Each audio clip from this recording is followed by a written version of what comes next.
Hey yo, welcome back to Spilled Ink, the Comics Wellspring live drawing show, where we're spilling ink and spilling the tea. And of course, I'm your host, Brandon Blocksdorf.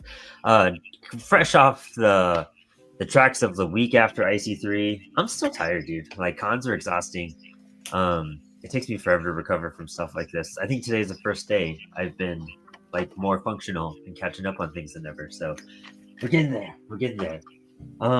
But I'm really hyped because we're kind of spinning everything around now that we're done with the road to IC3. Now we're post that, entering new realms, talking about new things, and reminiscing on the great week we had. And so with us, of course, is my amazing, wonderful, astonishing co-host Max Flowers. Hello, Max. Hello. And Max, I feel like it's so wrong when we like don't draw for a week. You know, like it just feels weird. I got to, so I know. Yeah. It's been a hiccup. It's like when you don't have Wi-Fi, you know, like it hurts. And then we have two guests with us tonight. One is a returning guest. One is a new one that we are so excited to have with us. We're going to be talking to and hanging with Goblin Grim. Dude, what's up? How are you? Hello, how's it going? Great, dude. I'm so excited to have you on the show tonight. I'm super hyped that you reached out to jump on and everything, especially so last minute because I was so scatterbrained this week. So I appreciate it. Not a problem. And we have our returning guest, one of my favorites ever, Dom from Life on Saturn. Greetings. I am also tired from IC3, and I have not had a time. I haven't had a moment to settle down because we have another convention this Saturday. Oh my gosh, dude! Yeah, you and Javi's doing one this week too. It's kind of crazy how when you're on that con train, it does not stop. But that's why we're drawing tonight's theme too, huh? Why don't you tell us about that? Well, this Saturday night is a thing called Art2 Network. It is a traveling art show, and they will be at what's it called again? Gigi and Pop Institute. It's in downtown New York, and so it's going to be like cartoon themed. So I've drawn a lot of Cartoon Network stuff, and there's also going to be a lot of video games and stuff there. So I have to get some video game art in. Love that. Honestly, whenever we could help someone get something done on the show, I always feel so rewarded, you know? So the fact that you're going to have stuff that you're going to use for that show, super hyped to hear about that. Appreciate it. Yeah, no, it makes my job way easier too. So and it's like a super double purpose because my friend, my friend and roommate Rozzy gave me this blank Capcom cover, and his birthday's coming up, so I'm going to give it back to him with two of his favorite Capcom characters, and also I'm going to scan this and make prints of it for the show. Oh, sick. That's great. Oh yeah, dude. So are you a big video game person, Tom? Absolutely, but I'm not good at video games. My whole life I've been a gamer who's not good at games, but I really love watching games as well. I'm one of those people who watches them on YouTube. Oh, nice. I'm currently in between a few games that I'm actually physically playing. I consistently play Fortnite.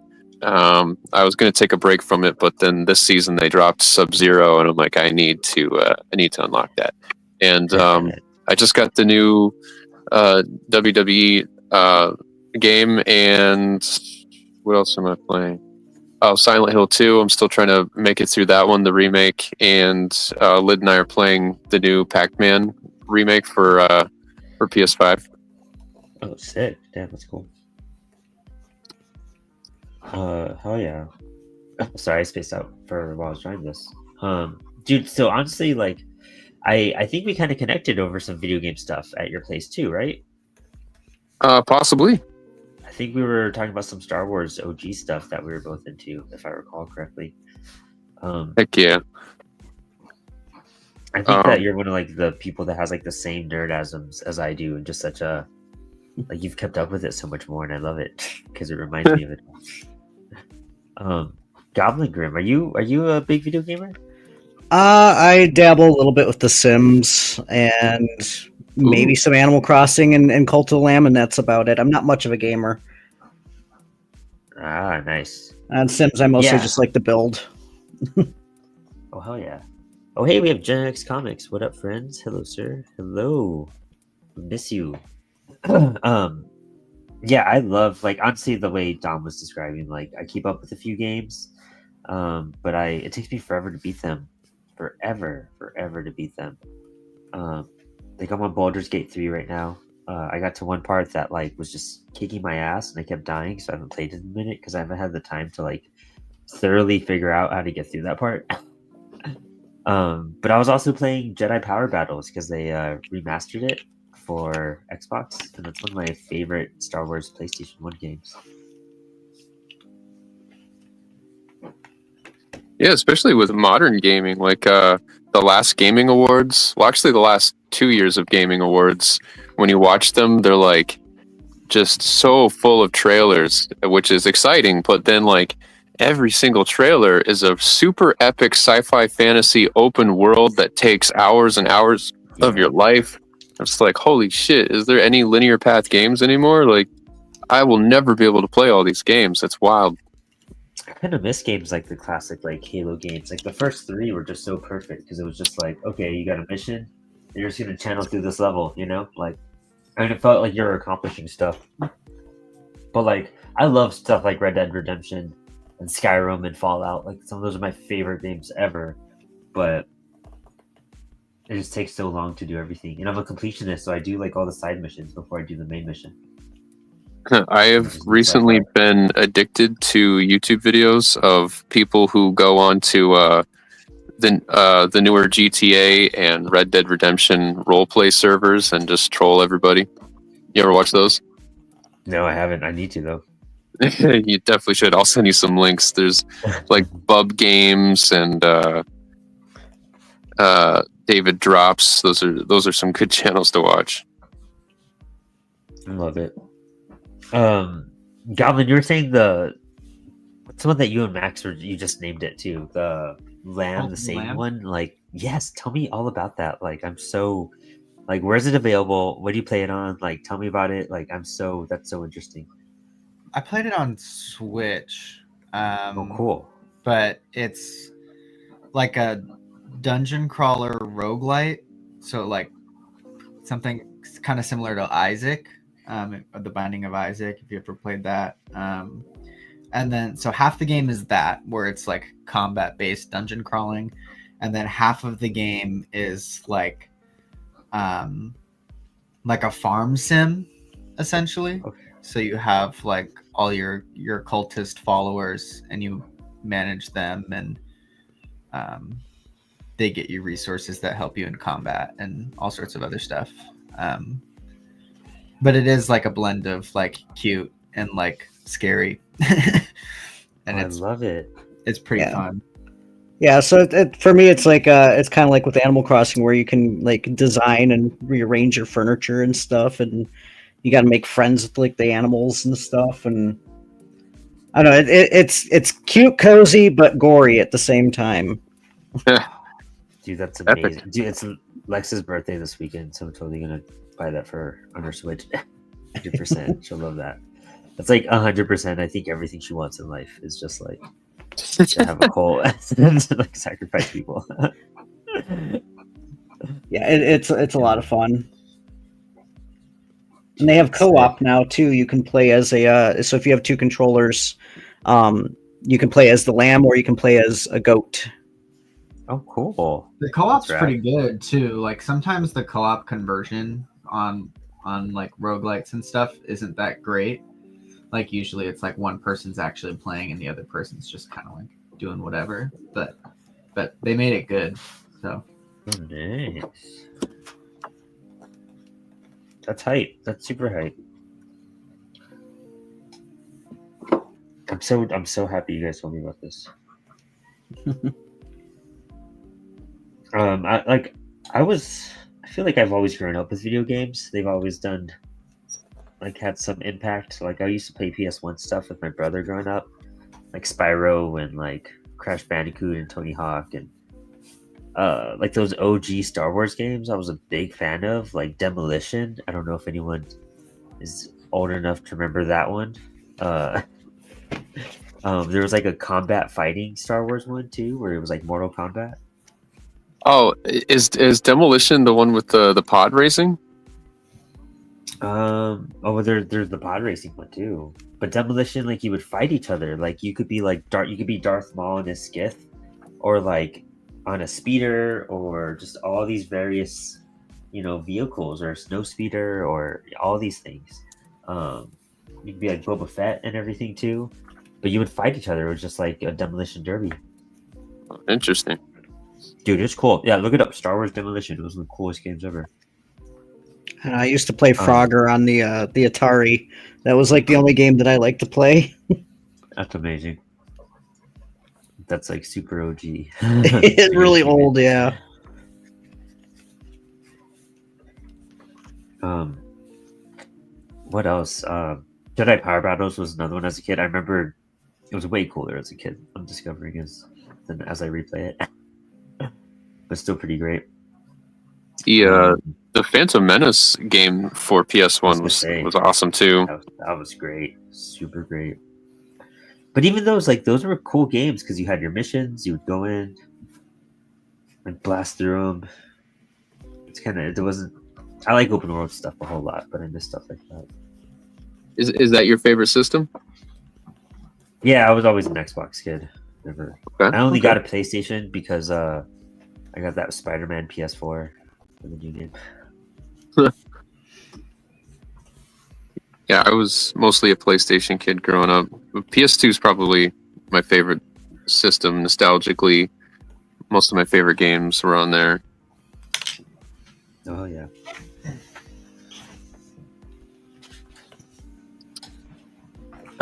Yeah, I just never had access to them as a kid. My brother had an N64, and I kind of just used that or his PlayStation whenever he came over. I didn't get an Xbox until probably middle school. No, high school. High school, I think. I wasn't really a video game kid growing up. Yeah, same. I mostly played outside and had action figures and comic books and stuff, and that was about the extent of. And we didn't really. Yeah. I think we had the Atari was given to us by a neighbor when they moved out, and then we had a Nintendo. But my brother was the only one who knew how to hook that stuff up, and so with him not being home very much, I didn't really get to play all that much. So. Oh, dude, that's dope though. Super cool. Yeah, I was outside a lot too. Yeah, I feel like as kids, we were just outside a lot during that generation. Artie Murphy says, "What's up, guys? What up, Artie? Dude, it was great seeing you this weekend." Oh, Murphy. He was right across from us. What's up? Yes, he is. Or was, not is. Right. Sorry, I'm so stuffy today, too. I came upstairs and, my nose immediately got, stuffy. You know when you just, can't breathe through it either? You're like, why? Why is this happening? I was, trying to eat chocolate and trying to, breathe and eat the chocolate. It's rough.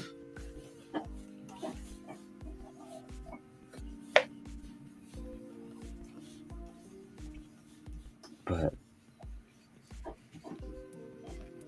yeah, I feel like even when I was growing up in high school, I played a lot of Skyrim.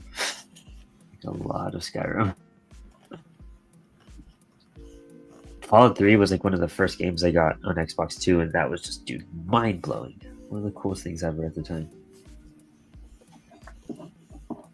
Yeah, I feel like I'm one of the only people I know who didn't grow up playing Skyrim. Seems like I missed out there. Oh man, it's not too late. Yeah. I'll tell you that.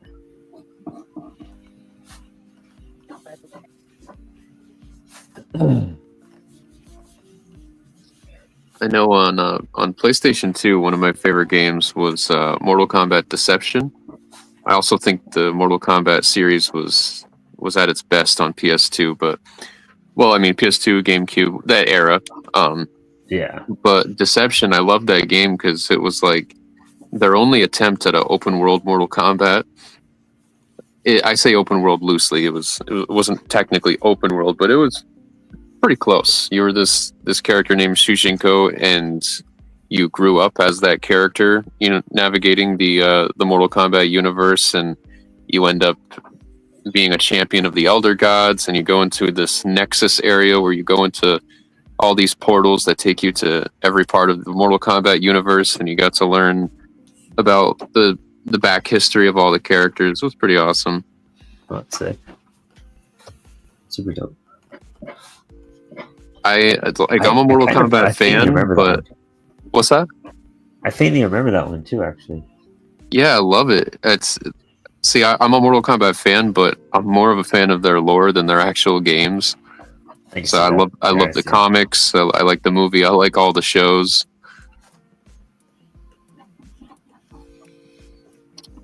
Dude, the recent movie was actually pretty dope too. Yeah, not bad. I had this game on PS1. I remember it was just like Mortal Kombat Sub-Zero, and you just played a Sub-Zero and just had. Oh my god, yeah, the hardest Mortal Kombat game ever. Dude, it was so hard. It was so hard. I think I got 3 or 4 levels in. That was it. It was impossible. That took so much effort. Dude, the early Harry Potter games were actually a lot of fun on PlayStation. Yeah, I never got to play any of those. Real cool. Do you remember those OG South Park games? You didn't got the Stick of Truth or no? The Stick of Truth. No. Further back. I'm talking about Chef's Love Shack, or the South Park racing game, or their PS1 RPG where you had to go on the alien spaceship and everything. What? Yeah. Dude, yeah, Chef's Love Shack was a game show. And, and it was so much fun. Yeah, there's some cool PS1 South Park games. I really miss them. But I do love Stick of Truth. That was a great game.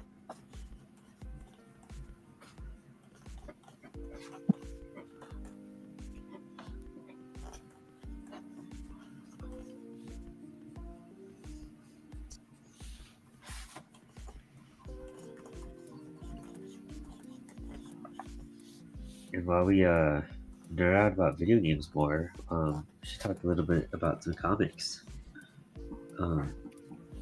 Grim Goblin. I don't think these guys know about your books. Why don't you tell us about what you do? Well, currently the ones that I got out right now is Hellspells. So that is a intellectual property owned by a friend of mine on TikTok. We became friends because I started doing her merch and stuff for her and doing the artwork for that. It's basically a help desk in hell kind of situation. So her characters deal with Karens and people that just don't want to go where they belong, and all kinds of other shenanigans. And then so I got that. I have a couple of ideas for some different horror short stories and stuff. So I'm currently gathering some artists for covers, and then some writers to work on some of those. I got a couple other things. I have one main comic that I'm working on that I'm gonna end up doing the writing and stuff for myself, and it's essentially about a imaginary friend who has to make a deal with a demon to go rescue his human from another demon, kind of thing. So I originally was going to make it in an all ages, and then now I'm no, screw it. I'm gonna make it my way, and it's gonna be kind of cartoony art style, but at the same time, I want it to be kind of dark. Oh, nice. So. Absolutely. I find that writing for kids is the most intimidating approach. So you don't want to mess anybody up. Yeah, exactly. Especially with touchy subject matter like death and loss and stuff like that, because it does deal with a lot of that. The main character, her dad had passed away, so she's dealing with enjoying the things that he enjoyed. When he was alive, he was a huge fan of horror movies, which is why her name is Tippy, after Tippi Hedren. And everybody at school thinks she's weird because she likes horror and gory stuff, and so of course she gets bullied and picked on. And Interesting. That's cool. Oh yeah. I love that. I love I don't know, stories like that where it's just like I would have never thought of something like that. Like it's so out of my realm that it's like, okay, cool. There's stuff out there I just know nothing about, and I gotta check it out. I like doing horror and fantasy mostly, so it's kind of nice that after a while I just I'm everyone who wanted to hire me for to work on their books or whatever, it was never anything that really grabbed my attention. And I really have to be interested in something in order to spend that much time on it. So after I'm like, I have all these ideas, I'm just gonna do my own thing. Oh yeah, totally. Yeah, horror is really hard because a lot of stuff's been done, and it's all about surprise. Like, how do you approach horror? Like, what do you find scary? Yeah. That was the question. Oh, for me.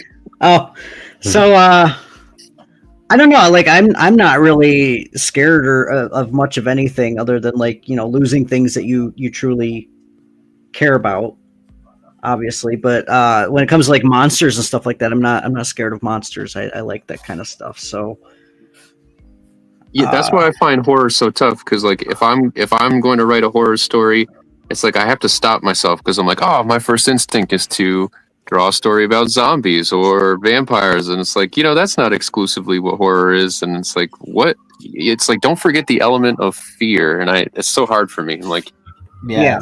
To me, I always use the monster as something that is preying on what the characters actually fear. So the monster isn't necessarily the source of fear, but the monster is kind of a physical representation of what the character fears. So my next book, the main fear is losing somebody that you love or that you're very close to, right? And the experience of having to watch that person go through it and knowing that you're helpless. So that's the central fear.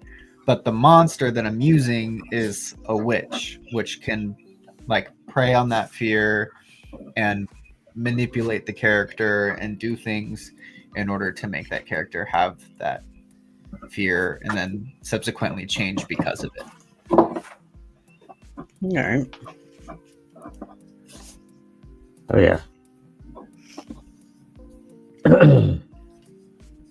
Yeah, I mean, I love doing. I'm really interested in horror and horror comics. I think there's something so unique about them that's hard to pull off.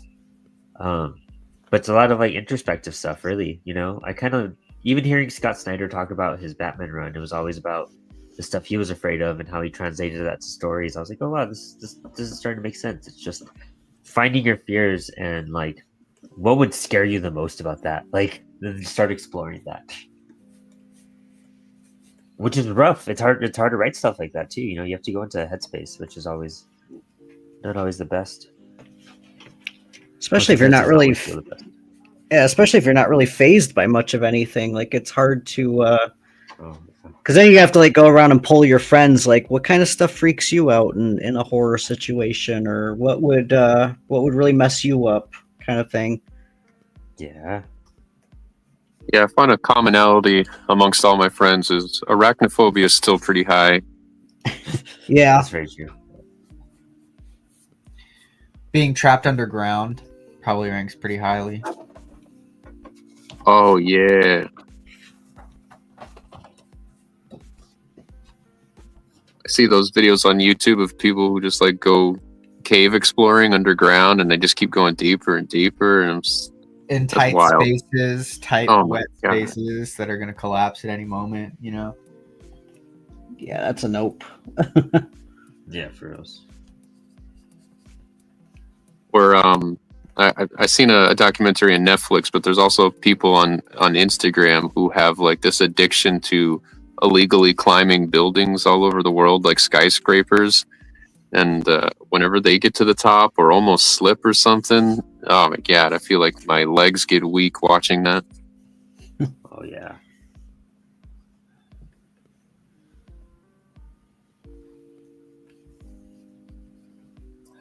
Yeah, it's that's why I think, making monsters are so interesting, because you have to like physically represent something that you're like almost just mentally terrified of.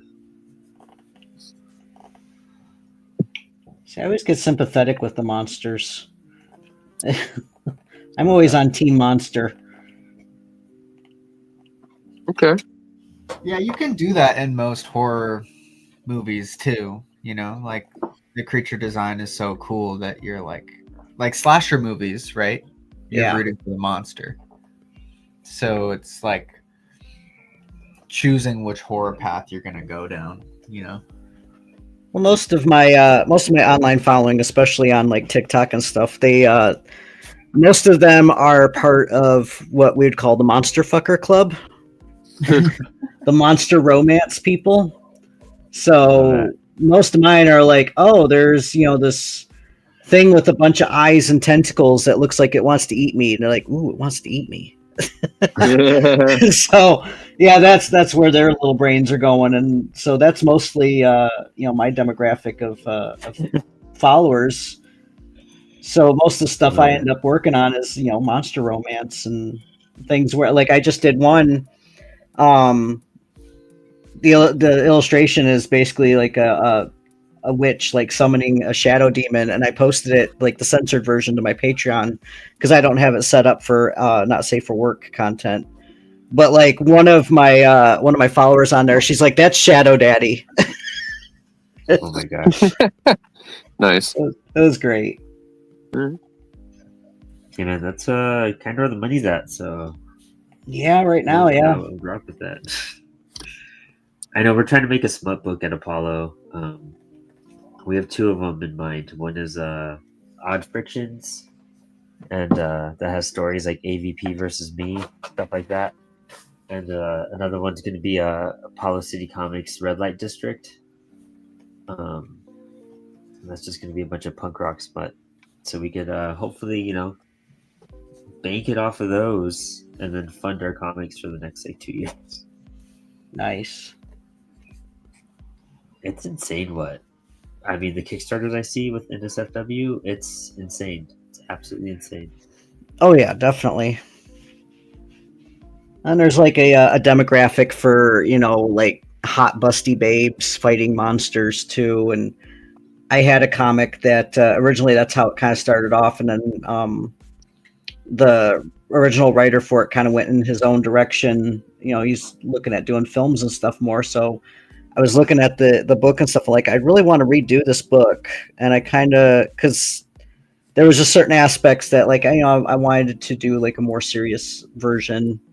So it kind of did away with the busty hot babe fighting monsters trope kind of thing.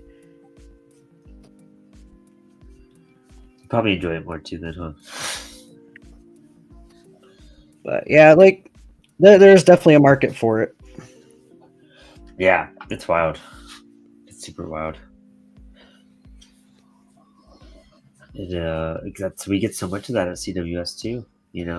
We've there's some lines we won't cross, but there's pretty open to stuff. We're one of the few printing companies that will print most of that too, which is wild.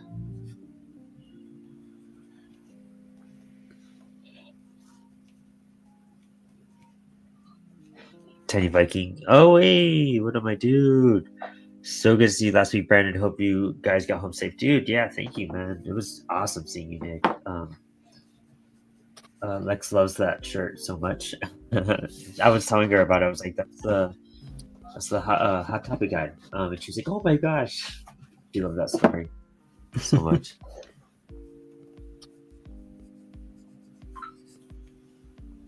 But dude, yeah, we're just still recovering. Dom and I were just saying, like, we're still kind of fried out. A lot out of us. And for a 1 day con, it's just like so much. You see so many people at once. Like, it's absolutely insane. Yeah, it's super fun. It was my favorite con last year, and it's probably going to be my favorite this year. I get to see lesser known comics people, Apollo City, just so many artists that I follow on Instagram that I only ever see on Instagram. I'm part of a Discord group called Comics Accountability Club. I get to see some of them there too. It's pretty cool. Yeah, that was a trip. It's a super trip. Just like the growth of Apollo over a year was insane to think about. I was like bumming a little corner of your table and the LKC table last year. And we had like a whole booth set up with multiple artists. Yeah, and I noticed like your presence, even you as an individual at this con was like bigger than last year. You were a boss. Thank you. Yeah, it was crazy. Crazy helping set this up and like help out Matt and team up with everyone. Like team up with Eli on that book. Yeah, that was great. That was probably one of the most rewarding things of that book. We're gonna try to still getting kind of passed around to get filled out. So I think maybe Eli and I are gonna mow it back and forth until it's all completely full. But yeah, cool stuff. We had this whole thing, for those who don't know, Cosmic Lion and I teamed up and we did this book full of empty panels, and then we were passing it around and had all these artists draw inside of it, which was just super cool, man. Like, That's a cool idea. Yeah, it was so interactive. Dom, did you get to put something in it? No, because I thought that you had to be part of Cosmic Lion or Apollo City, which I'm not part of yet. No. Okay. There you go. Yeah, dude, honestly, it's for anyone. So okay, once I get it, we'll get you on it. All right. I wonder My if you bad. send it to me for Brooklyn. That'd be cool. Because I wouldn't mind mailing it off to some artists that were attending the show too. But I do believe you have a duck doodle I did. I do. It's on my. So I have a bulletin board in my studio full of like letters that when I get packages and everything, I always hang them up. And whenever I have like small pieces of art, I hang them up. So yours is up there. Sweet. Evan Betu gave me 2 sketch cards too of Hulk and Spider-Man, so I tossed those up there too. It's a cool little wall.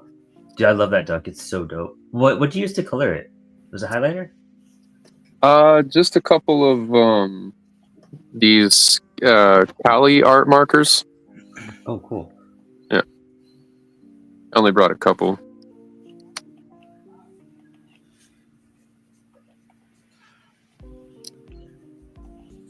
Yeah. Are you drawing any of the demons, Brandon? I was gonna draw a demon. It's not gonna be very seen though. He's gonna be like the demon's gonna be down here, like his face is getting cut, and then like it's gonna be like a tail, like going. So like it's not like a whole lot. I think arms are totally different. I have like this arm chain thingy right here, and then I have him holding a sword right here. So Yeah. So for those who don't know, Max and I both chose Doom tonight. Like, imagine how I feel. So You feel doomed. I feel doomed. Yeah. You still have time to draw Carl Urban or The Rock. So. But no, I think I'm actually pretty hyped for how this one's coming out. I'm like surprised. I've kind of been getting surprised with some of my art lately. I'll see how I feel when I ink it, but I haven't drawn in like 2 weeks now. I kept on trying to draw at the con, but I just like.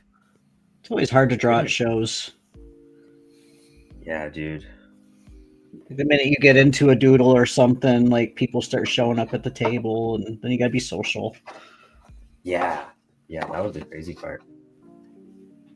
Yeah, even in the lobby when all the other artists were drawing, oh my god! If I'm not at my desk, I don't know. It's really tough. Although I like doing drinking draws. It's always fun because I always end up shit because I come in with a bunch of like I have a huge wall of markers behind where my camera is, so I take like a ton of my markers and stuff to shows with me for drinking draws, and there was the one year. God, I got to look up his name now. He was like one of the original illustrators for the Conan the Barbarian comics, and I was at a drink and draw, and this older guy came up and asked to borrow some of my markers, so I let him. And then we were having a chit chat or whatever, and then he left, and then everybody else like swarmed over, like, "Do you know who you were just talking to?" Like, no. I just thought it was a cool dude. Then he had a cool drawing that he was working on of Conan. That's amazing. That's epic. I'm trying to think of Conan artists. I can't. Yeah, God, I'm gonna have to look him up to like I.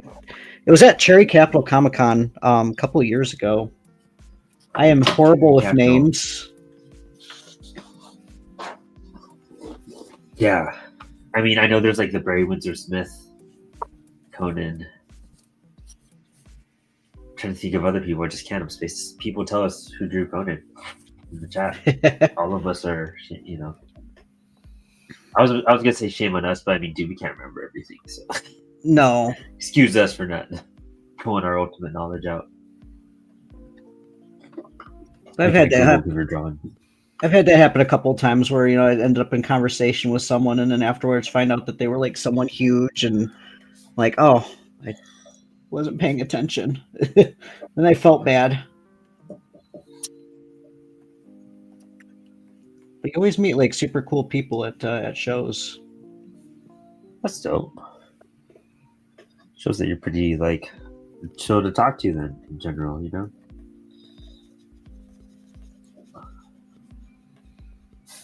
I think I've only had like maybe 2 or 3 of those like, you know, freaking out like I can't believe I'm talking to so and so moments.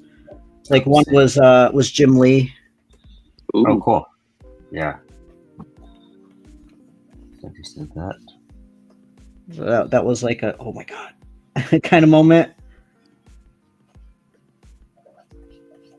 Trying to think when that's happened to me. The first time I met Grant Morrison, I was pretty freaked out. I think every time I met Grant Morrison, I freak out. Like that's just a standard. I mean, I guess not so hyped now, but when I met Neil Gaiman, it was really hyped and excited and overwhelmed. Yeah, I'm still disappointed over all that. Yeah, it's rough. It's rough to see the light, and it sucks because I'm like such a big Sandman fan, and we were getting the show, and I really just wanted like so much more Sandman show. That was dope. I have had so many instances where like people I was following on like YouTube or TikTok or whatever, they really like their content, and then eventually they have like a total meltdown or something comes out about them, and it's like, ugh. Well, that's unfortunate. Dude, yeah, man, like. I'm so open about everything. Like, yeah, I don't want to get.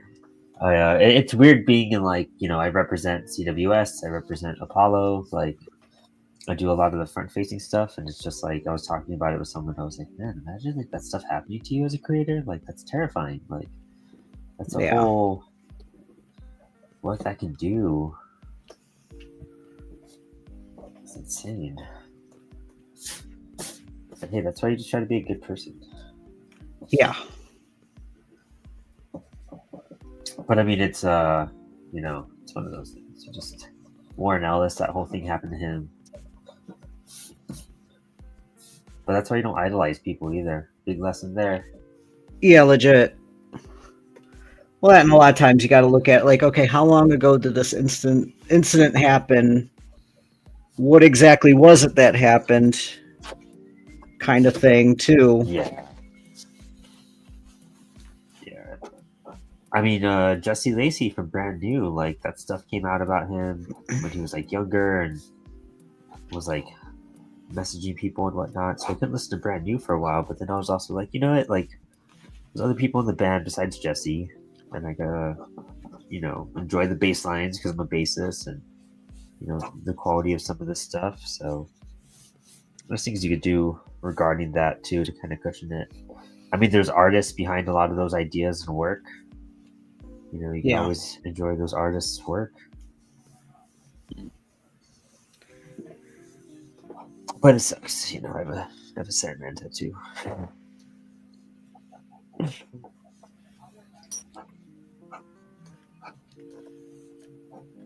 I think it kind of gets hard too because you look at we grew up like rock stars you look up to, you know what I mean? I mean, we all learned you shouldn't really look up to a lot of rock stars either, but that big fame aspect. Yeah, and they were rock stars too, especially were always doing something horrible. Yeah. Like that was par for the course. We're just trying to make some comics, man. Like, I don't know. I wanted to be a rock star at one time. I either wanted to work for Marvel as an artist or be the next bass player for Metallica, and neither one of those has happened. I love that. Love that so much.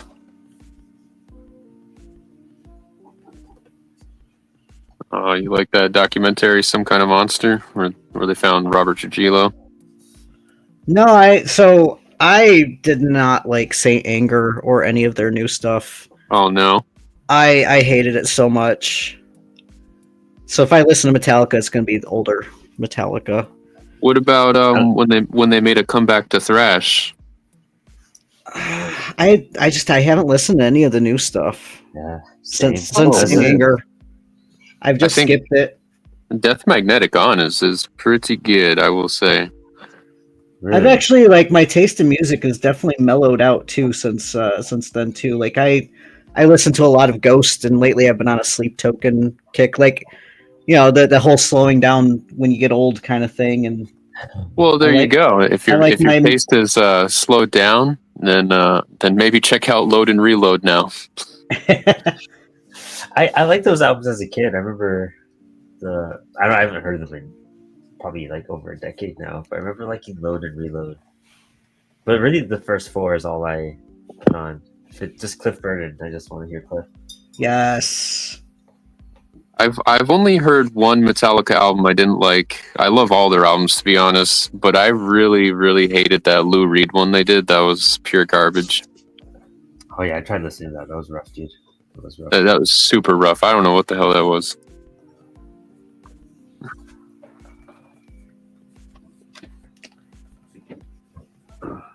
Yeah, I was definitely a Cliff fan back in the day too.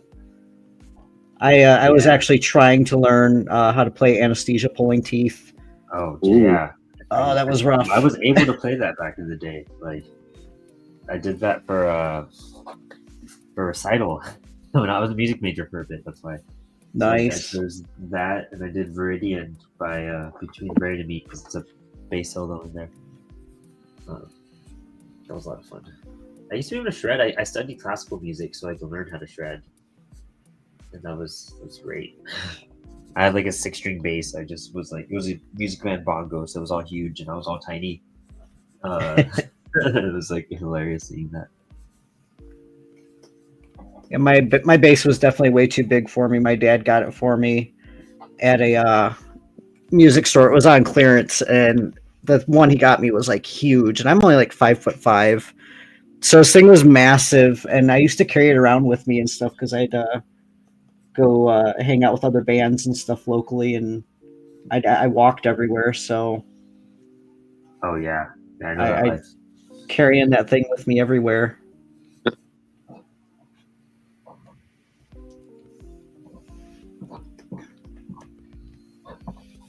just gonna do this arm all weird. Let's see, I'll black a lot of that out.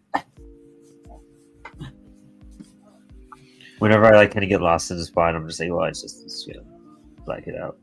Work with it. Yeah, I'm not finishing this one today. There's a lot going on here. Yeah, yours is going insane, dude. I think I'm still on pencils, but we're only 45 minutes in. So I'm not too far behind. Yeah, I might start trying to black some stuff out and try and figure out what the heck I'm doing. It's really just this Alien Demon Tail.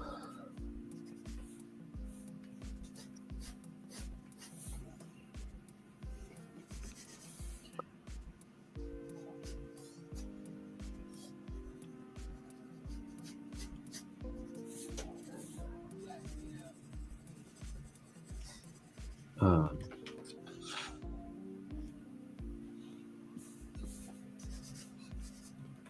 yep, there's that focus time. Kick it in. Dom, dude, what else do you have going on right now? I know you spit out your stuff all the time, but what books do you have in the works? So I'm currently writing the next 5 chapters of Fennec, but I am drawing a few chapters of Hunter Duck. Um, The more I look at that duck, the more I love it. It's very good. I appreciate it. Let me think. I've been a little bit distracted by starting a YouTube channel, which It's killer. I thank my friends for like really pushing me to do it. I wasn't sure if I was going to do it again. I used to do a bunch of YouTube stuff, and I just kind of fell out of it. But I've been having fun, and so I'm going to be working on an IC3 video, as you know, and then another one for this R2 Network show. I know I'm working on other books. I really do. I just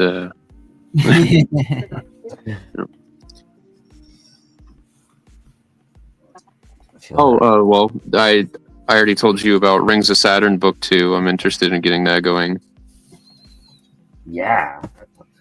because I have a bunch of 10-page stories that are practically done.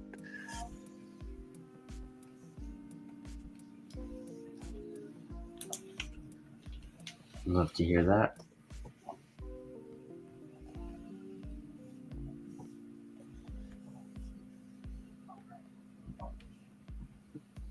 Yeah, how long ago did you do Rings of Saturn book 1? How long did it take? No, how long ago did you do it? When did that? Oh, how long ago?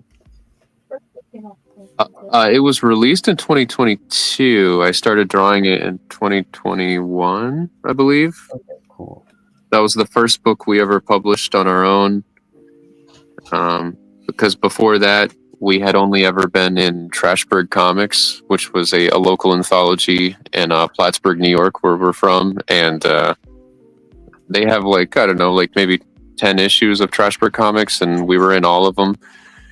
And then when 2020 hit, we were just kind of like, yeah, we kind of want to take comics seriously. Nice. Yeah, you guys have been just crushing it since then too, I feel. Yeah, appreciate it. We've always been artists, but like the minute we decided we wanted to do comics, our skills just like really grew. Dude, yeah, like the coloring I see you do with the markers is always just wild. Yeah, coloring's the hardest thing. It's not my favorite, but it does challenge me, and I like that. I think I'm finding that I need to start slowing down with things again more, like with my writing and drawing, to like really make progress. I feel like I've just been in such a rush. I need some like absorption time and repetitiveness. Yeah. Focus on one thing for a minute, because I know when Lid and I used to do a YouTube channel, and we also used to record music and do music, and then we did YouTube and video production and stuff. And when we finally stopped and focused on one of our talents, which is comics, I finally saw myself grow, and I was like, man, maybe I was just doing too much. Dude, that's the way I completely feel. It's a lot sometimes. But I think it's just finding the balance between it all, too. Just figuring that out. Kind of funny. I've noticed that there seems to be like a correlation with people who create comics, either writing or doing the art, and also into producing or doing their own music. Yeah. I have a few friends that's like their they kind of bounce back and forth between the two.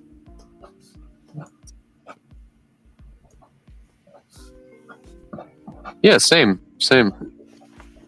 It's something I miss doing too, because music kind of got pushed out to the side from publishing and writing and like managing and like even Paula was doing the podcast for so long until recently, kind of.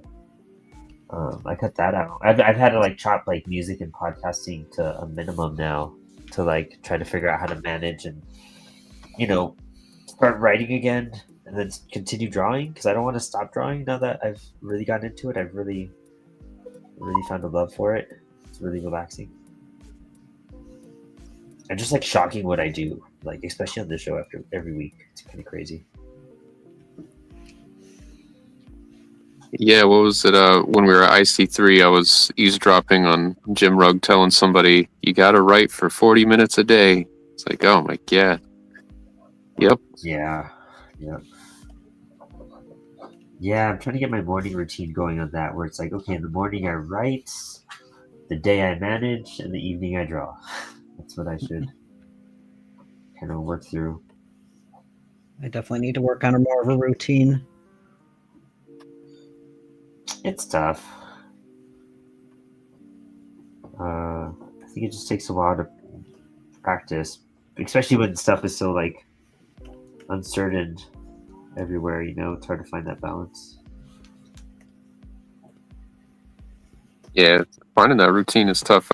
That's what took me so long to understand why artists and writers, what they truly mean by you need to do this and this many times a day. It's like, it's not so you get better. It's so that you find time and you make time for it in your life. Dude, yeah, because I had, it's like, for example, I had Instagram off of my phone for like 2 weeks and it was beautiful, and then I put it back on because I was doing these live shows and it was IC3 and just a lot of people were talking on there and everything. And I feel like my whole week I've just been more distracted on there, and I'm like, oh, I just need to like figure out what I could cut out on my bandwidth, and then I could kind of start making strides and clear up my brain again. That gets rough. For me, the worst is TikTok. I get doom scrolling on TikTok, and it's so bad.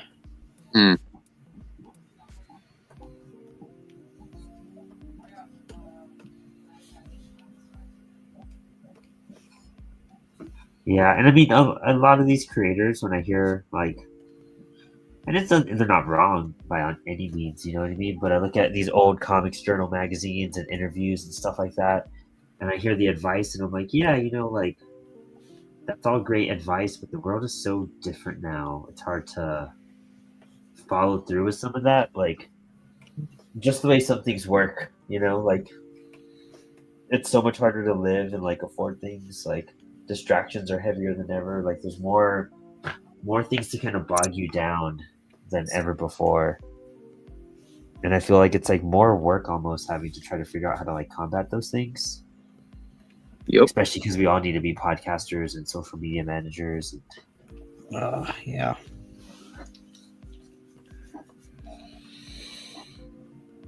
So I don't know. Always trying to be graceful with yourselves too at the same time. Yeah, exactly. I feel like maybe that's why we're artists and musicians. I know like every single extra artistic thing that Lyd and I ever did, like play different instruments, learn how to record, learn how to operate a camera, learn how to edit footage. Is just, at some point we just got sick of waiting for other people to do it for us. Yeah. Exactly. Kind of why I've been reading up on, like writing and stuff, because at times I want to get the thing done. I want to get it made, and I don't want to wait on other people. I think I told you about this, but Invisible Ink, that's a best writing book. Like, story structure to help you get going, like, amazing. I love it. Awesome. Yeah. Top tier. You are a storyteller on YouTube. I don't know why the podcast isn't listed up anymore, but it's on YouTube still.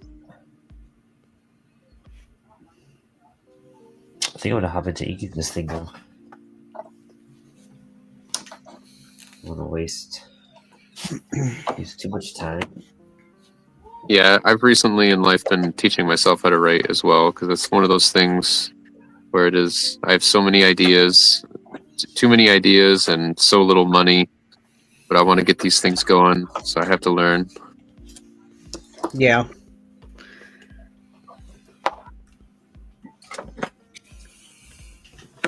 Get my arsenal out.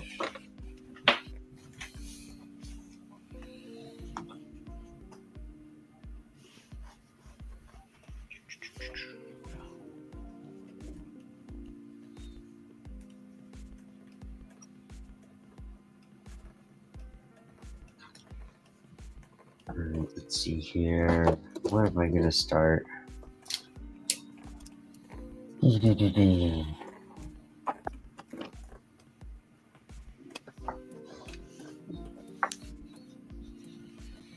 Um. So wait, what game systems do you guys all like use? Like, what are your go-tos? It's all PC now, pretty much. I Yeah. still play a little bit on the Switch, but not much. PC gaming is kind of where it's at. My main is obviously a PS5, but Lyd and I like to vintage games, so we have PS1 through 5, and we have a Nintendo 64, and a GameCube, and a Switch, and we have a Sega Genesis, and an NES. Right. Yeah, I think that's everything. Well, we have an Xbox. That's all I really know. I mostly just use it for watching TV. Oh, wow, nice. I have a Xbox Series X now. That's like what I basically use because the one feature on it that has Art Victim. Yo, looking great, everyone. Hey, thank you. Hey, our victim's one of my buddies. Oh, nice. Thank Also you. an artist. Super cool. You get you on some night too. Would be super hyped. Heck yeah. I'm always looking for guests on this show, so if anyone wants to come hang. Yeah, she's been dabbling more in some more comic book art and wanting to get back into it. Used to do a bunch back in the day, and I'm not taking art commissions right now. So anytime I have somebody that's looking for art commissions, I always throw them at Art Victim. Oh, nice. Oh, yeah. I love that support too. Something you really talked about a lot this weekend at IC3. Yeah, I want to see my friends do good. Yeah, exactly. It's kind of interesting finding ways to refer people to like different tables, or someone's looking for something. Like, oh, you want to go talk to this guy, like this person, like all this type of stuff. I never understood the whole gatekeeping thing and people acting like, that we're in some sort of weird competition when it comes to art. And it's like, no, because my style might not fit this person's needs. So I'm not going to like take their money and try to give them what they want. I'd rather them get exactly what they want and send them off to an artist who I know that's what they specialize in. Yep. No, it's the way to do it. I feel, for sure. Absolutely. I had the same issue when I was still doing tattoos. I liked doing a certain type of tattooing, like different style. And I'd have people like, oh, I see you're doing, portraits and pinups. I want tribal and script. It's like, no, I don't do tribal and script. And if you want it done right, there's like another person over there who that's all they do is tribal and script. It's like, go to them. You'll get exactly what you want, and it'll turn out 100 times better than what I could do. Yeah, it's like I appreciate your desire here to work with me, but yeah, I'd rather you get exactly what you want. Tattoos aren't really the testing ground. No, definitely not. Oh my god! I was a tester for a friend of mine. This tattoo, it was a spaceship. Well, it's upside down, but it's a spaceship and a little rocket guy. And he gets bigger too. You can tell he gets bigger. It's kind of funny. But yeah, my friend did that, and then I have a dead bird right on my neck that he also did, and it's just faded a lot. But yeah, it's what happens when you're a tester. I guess for a friend, if you want to be nice, you know what I mean. I did that, or friendship, but I would never go to a shop or like be someone's tester. Guinea pigs are brave. Yeah, for reals. Some people will do it though. You know what I mean? Like anything for free. But, Yeah, I've had complete strangers want to be my guinea pigs before. And I'm like, no. Yeah, tattoo is also intimidating. I Yeah. find it annoying. It's the number one thing that non-artists always say when they know you draw. They're like, "Whoa, you should try tattoos." If I would be rich if I had $1 for every time someone said that to me, and it's irritating every time because like I feel like a discredit to tattoo artists. That like, oh, if you're an artist, anyone can do it. It's like, I don't know. It comes with some patience, a level of conquering fear. I don't know. I mess up a lot. Confidence, you know. Yeah, there's no eraser. Yeah. Yeah, dude. My tattoo artist, and I literally just go to one guy still. Like I've been going to him since I was 18, 19. And so like, dude, how old am I now? It's like over 15 years. And so I think that is 15 years. I'm gonna turn 33 soon.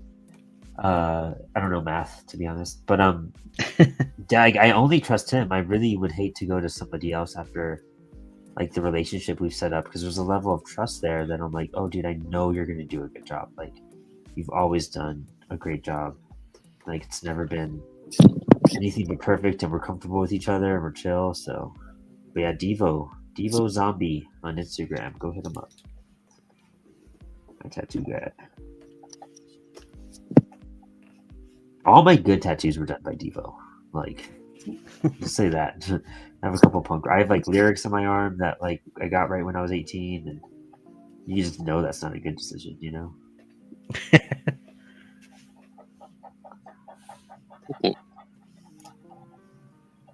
But yeah, I have a really bad AFI tattoo I got like just because I was trying to impress a girl real fast.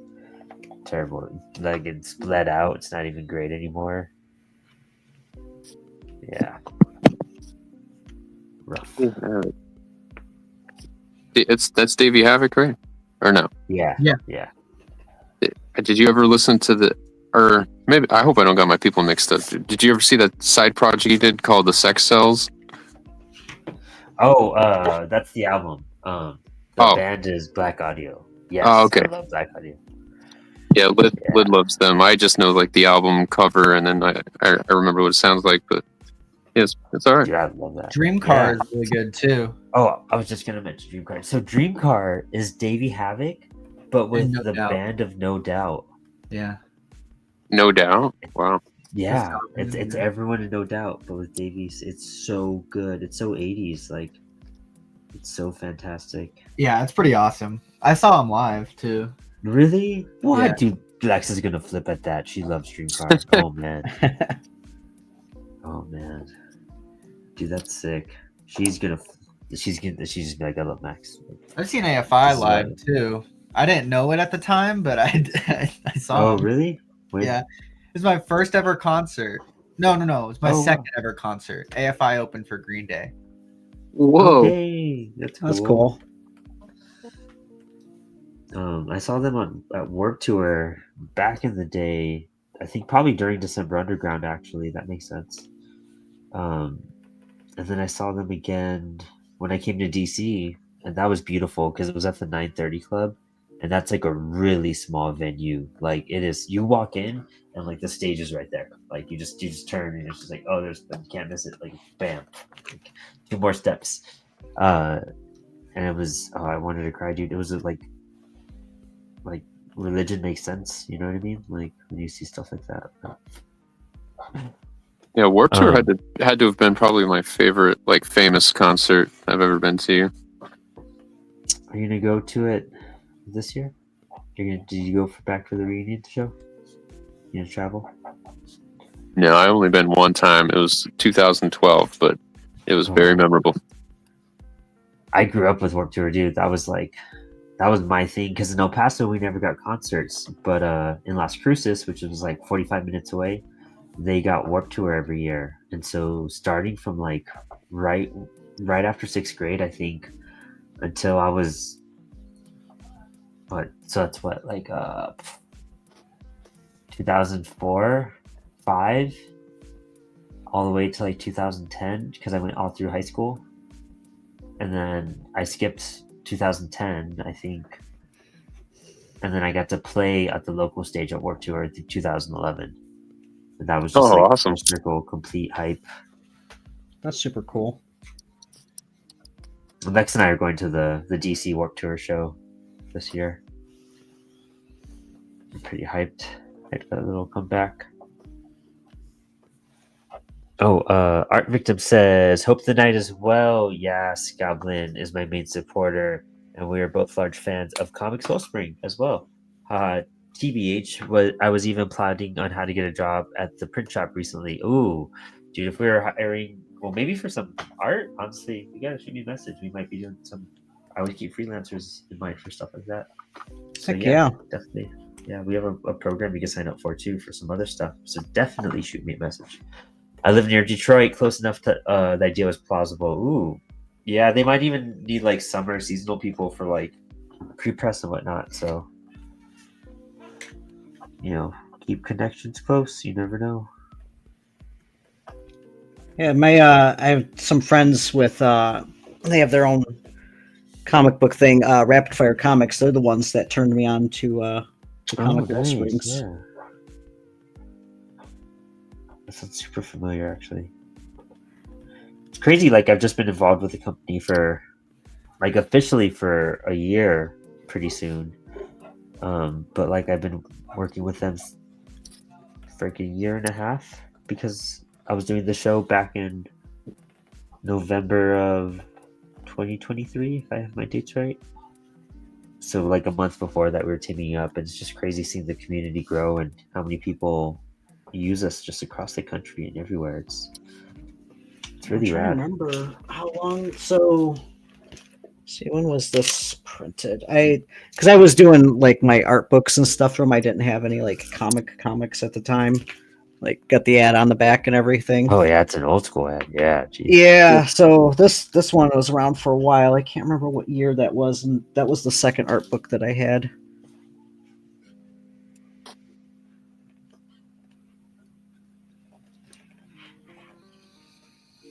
That's awesome though. Super appreciate that. It's cool because, like, I think the quality's just gotten better. Yeah. Especially this year, we've just been killing it.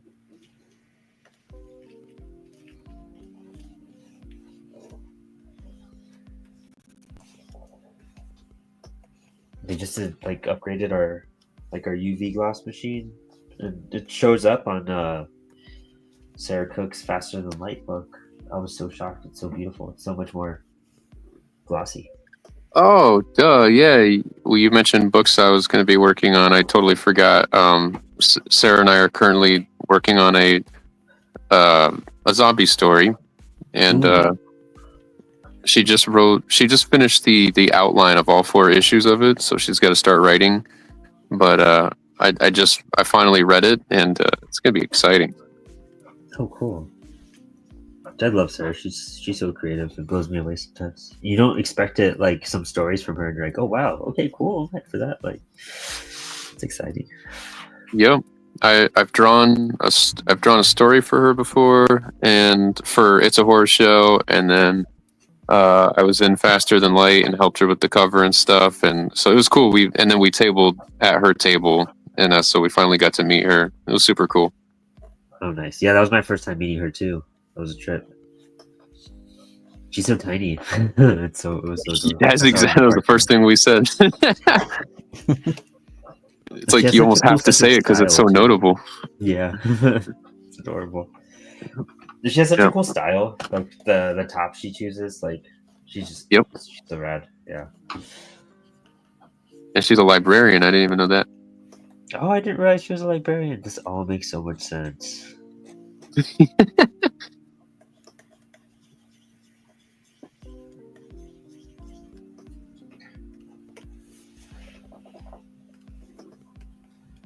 Yeah, she was asking me about when IC3 is going to open up registration for next year, and I'm actually not too sure. I haven't seen an announcement from that yet. Yes, I don't want to miss it. I know last year it was like practically right after the show. I was like, oh crap. Yeah.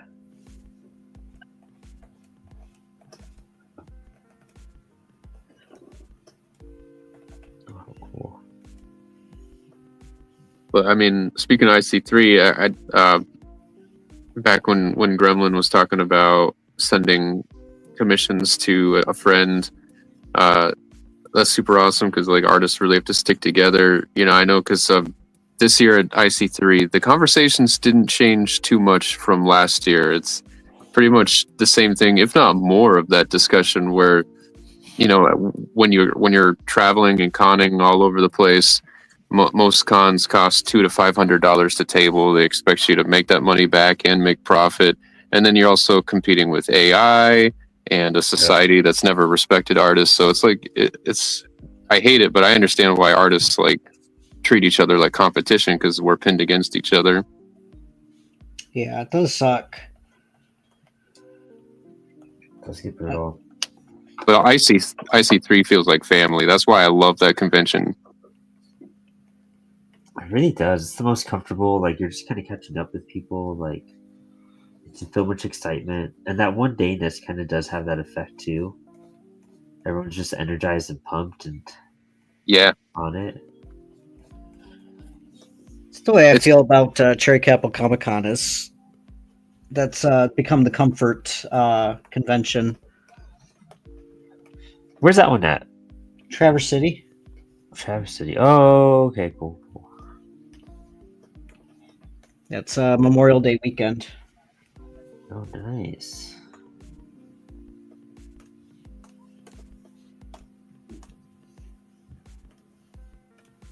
I need to head to Michigan one day. Check out the shop.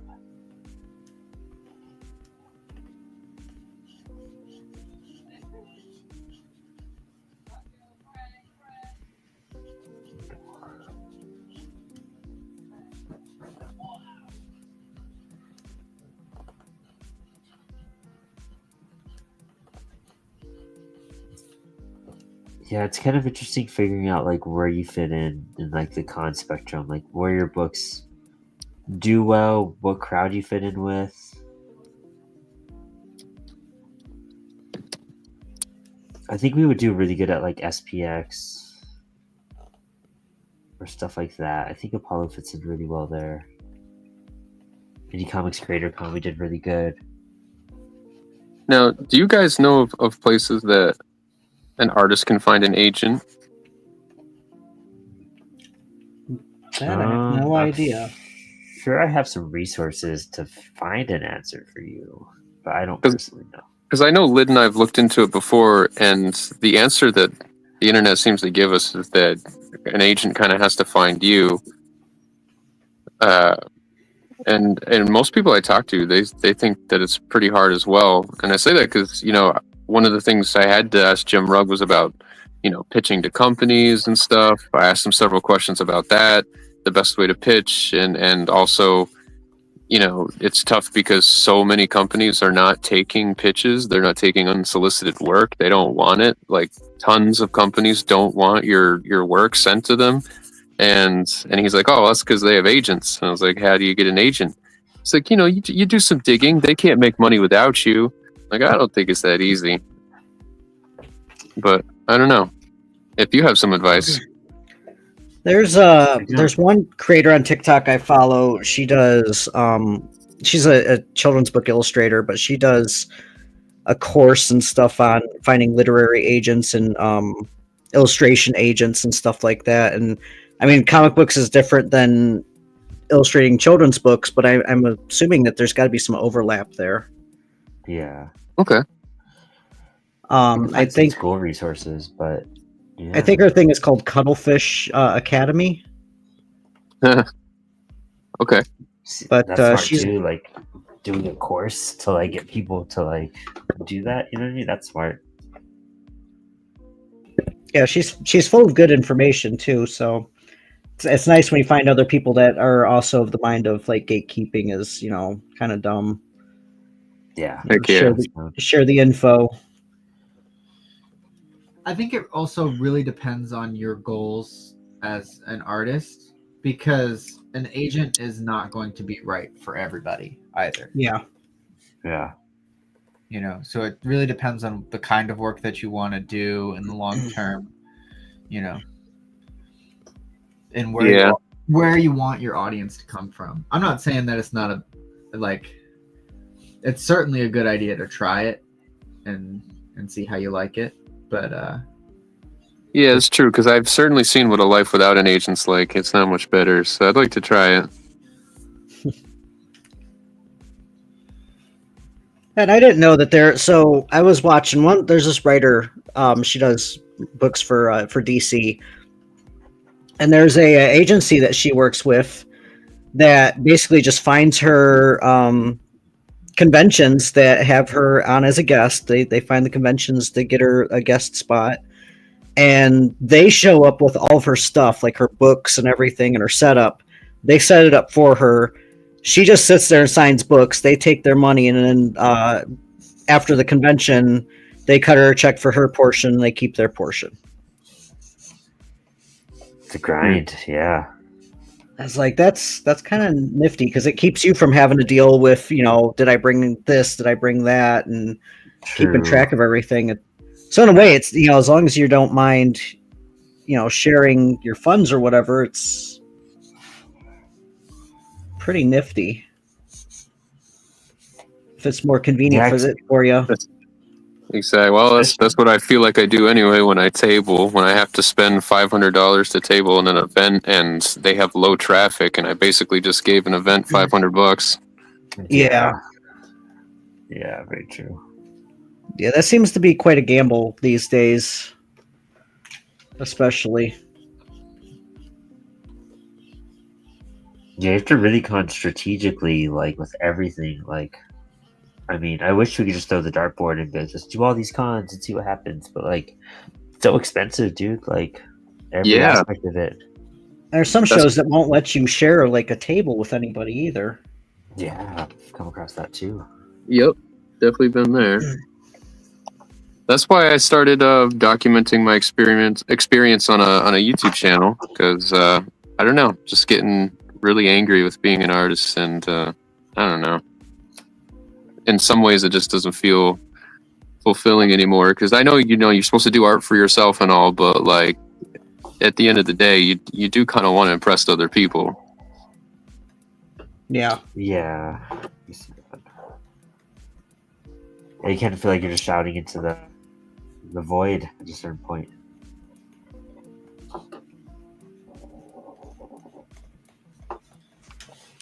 I always describe it as like, we're in a giant stadium and we're all like holding our books in the air trying to get the attention to the person on stage. It's kind of, you're just shouting with, hundreds of other creators. Yeah. The notice me senpai situation. Yeah.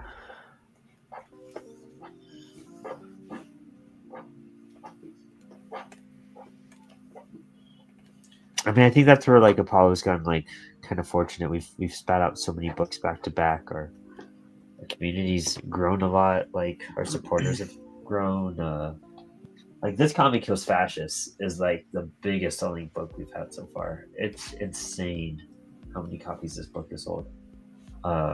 It's at IC3, at like online, digital, physical. Like it trips me out. Like I think that's gonna be one book that helps us out, but. That's what the 12th book we've put out that's finally gotten like that, and the punk anthology. That one always does really well too. But that's 2 out of, a handful of books. It's just, I think, just how things catch wind and finding your niche really well. Yeah, I have decided to like focus more on my Hunter Duck story, because I have no trouble selling it everywhere I go for some reason. And it's like, it's a story that I didn't even color. It's a black and white story. It's I've only made 1 issue. It's kind of the story where like I don't give a shit when I'm drawing it. Whatever I want to draw, whatever I want to write, I put into it. But every time that's the story like people leave with, and I'm always surprised.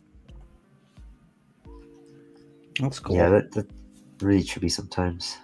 How that can just like happen no matter what. That's how I felt about the Punk anthology. Like we had Shadow anthology out and Cybersync. I thought those were gonna topple it, and like people just gravitate towards that one. And I'm like, really cool. All right, cool. Hyped for that still. So And is the thing that you don't expect that's going to be big that's going to be the big one? Yeah.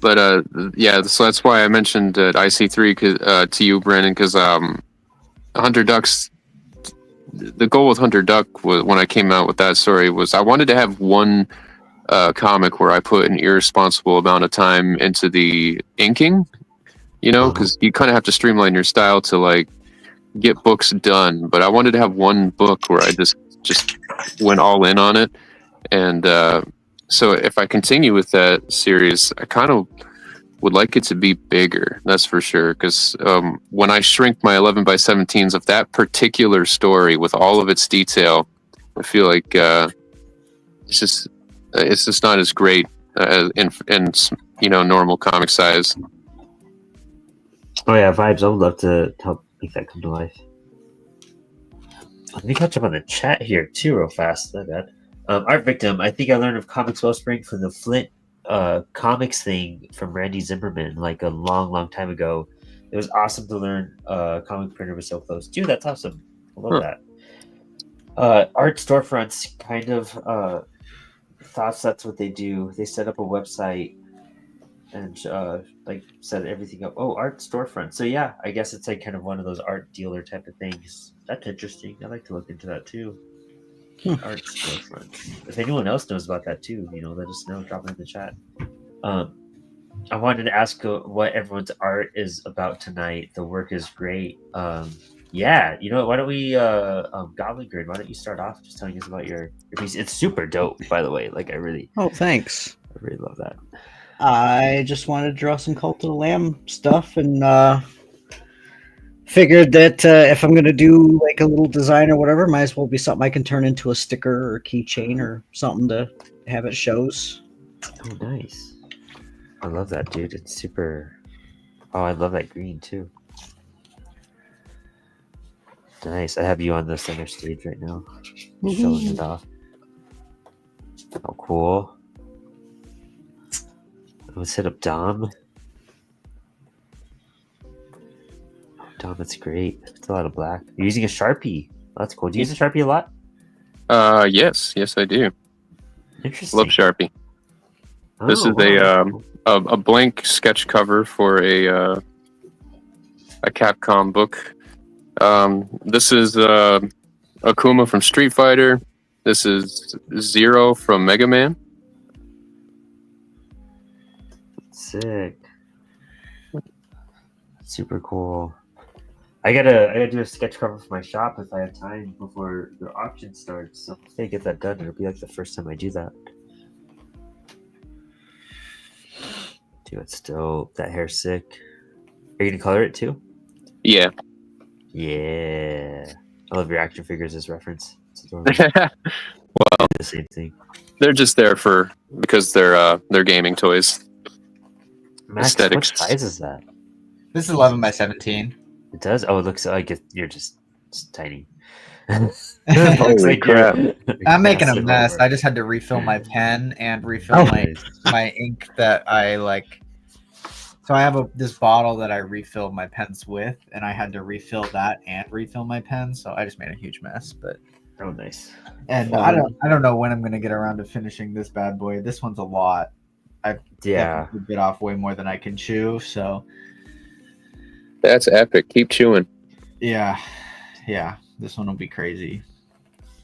It's gonna look awesome. I thought the same thing with mine, but I cut the detail down on the guy he's killing. fucking great, Max. But this is mine right now. I like that. You get the arm.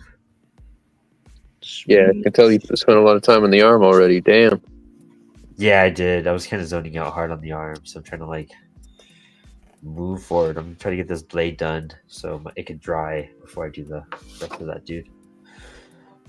Yeah, I like your I want to pencil. throw some color on it. Thank you. I've never drawn a video game character before, so I was pretty hyped about this. Art Villain, is that a rapid O graph pen? No, this is not a rapidograph pen. This is a pilot Rapidograph. parallel pen. Ooh, rapidograph pen. That's cool. What's the one that they're referring to, Max? That's an old school architecture style pen. Ooh. That comic artist kind of adopted. It's a technical pen, so there's a lot of parts to it, but it always will give you a uniform line. Oh, So your wow, line that's will so always stay the same. oh, cool.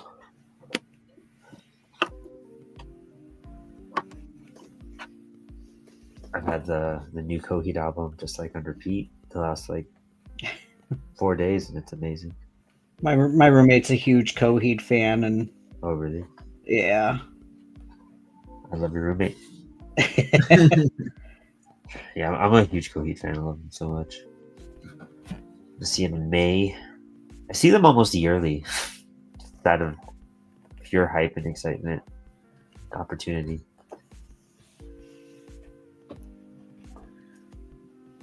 Have you ever heard of Nakri and the Villains? I haven't. They're a newer band. They're very they've got a very chill vibe to them. But they're one of those bands that was made famous from like, I guess, memes, because I've just seen this band nonstop in different, like, not really memes, but all memes, but vines, or maybe I sound too old when I say those things, but it's like any freaking video that I scroll by on YouTube, I just see Nakri and the Villains. They also were on a lot of TikTok videos, and but so I looked them up on Spotify, and I've been listening to them for a while, and then we went and saw them not too long ago. That's cool. Yeah. It's always fun when you catch up with a band like that and you're like, oh, now I get to see them live. TikTok's a good way to kind of discover some new music. It's insane how it is, yeah. I found one Funeral Portrait. They're kind of emo like sounding band. They're a lot like My Chemical Romance kind of thing, and I found them on there and been listening to them. What are they called? Message me that. Yeah. Funeral Portrait. Funeral Portrait. Okay. Yeah. There's an old black metal band called Old Funeral that is pretty fun. Oh, sweet.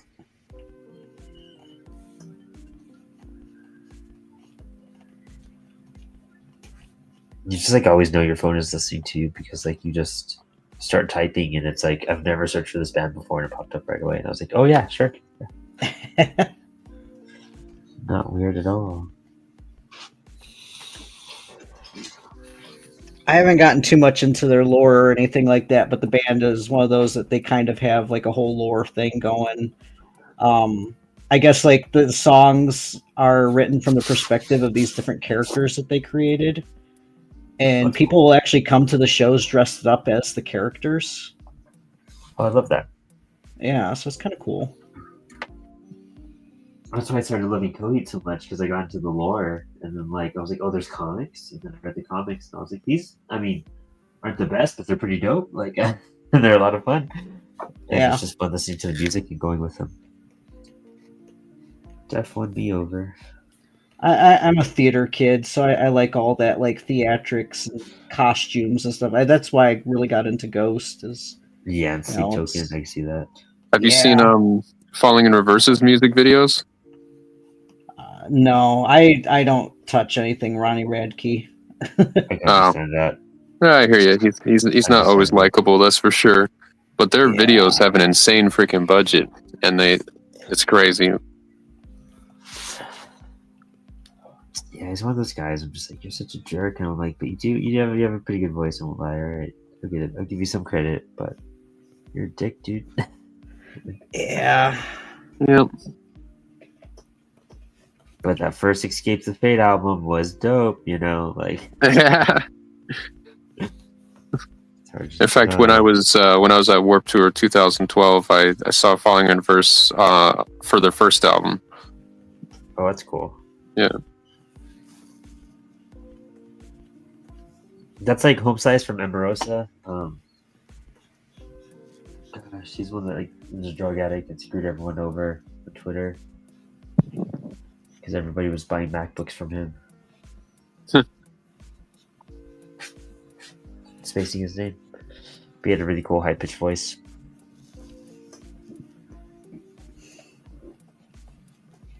Johnny Craig, there you go. Johnny Craig. That's what I'm talking about.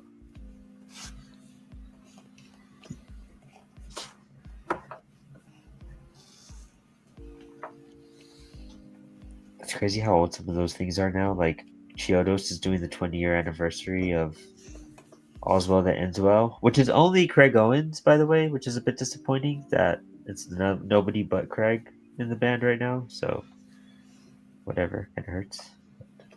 Still have to see it. It's one of those weird like things like is it still the actual band if it's just one member left over kind of thing? Yeah.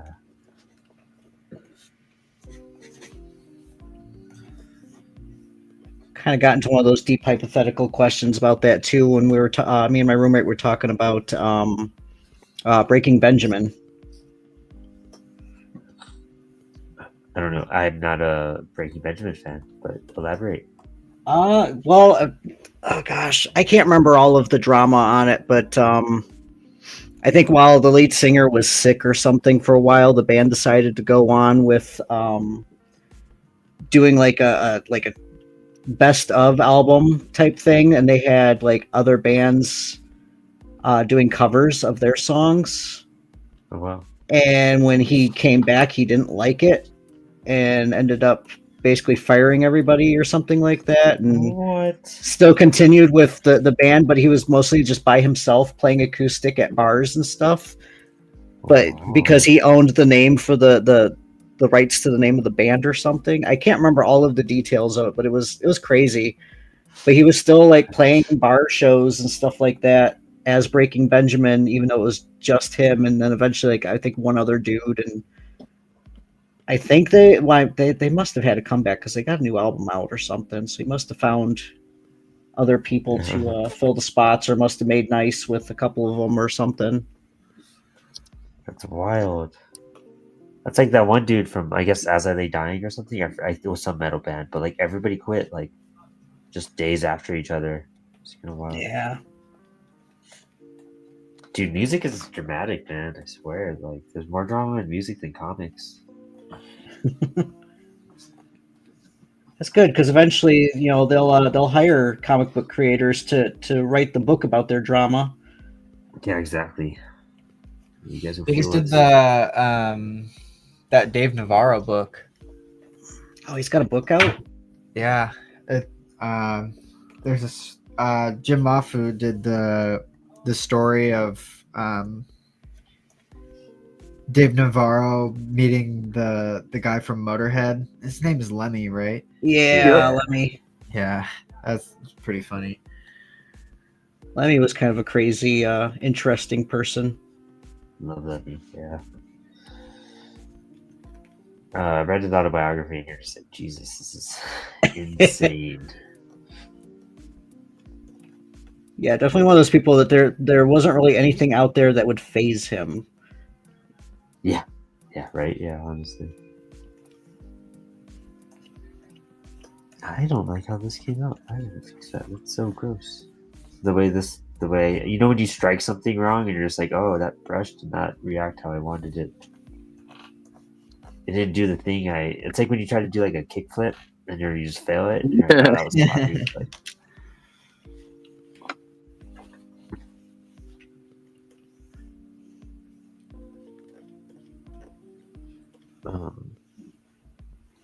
Gosh, I feel like I started inking and then time just like flew by, dude. I like started like at 54 or whatever or something.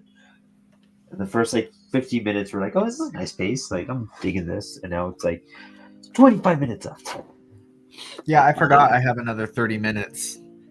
I'm so used to doing 2 to 4 for some reason. Oh yeah, the 68. Yeah, I feel you. Oh yeah, I Flies. guess I for think me the it's 2 to 6:30. 4. Yeah. Like midday drawing for me. Time flies when you're hyper focusing. For reals though. Dude, all my cats are still passed out too. They haven't moved. They haven't come out of the rooms at all. See, so Brandon, that's the fun part about drawing demons is that if your brush or whatever tool you're doing does something weird or stupid, you can just play it off because it's a demon. Versus Yeah, a exactly. sci-fi hyper armored dude. Dude, yes. You got to be a little bit more on point. Exactly. I think that's why it's taking. Absolutely. Dude, I drew the demon in like a fucking second. Like, and it's taking me forever to get through this dude's armor.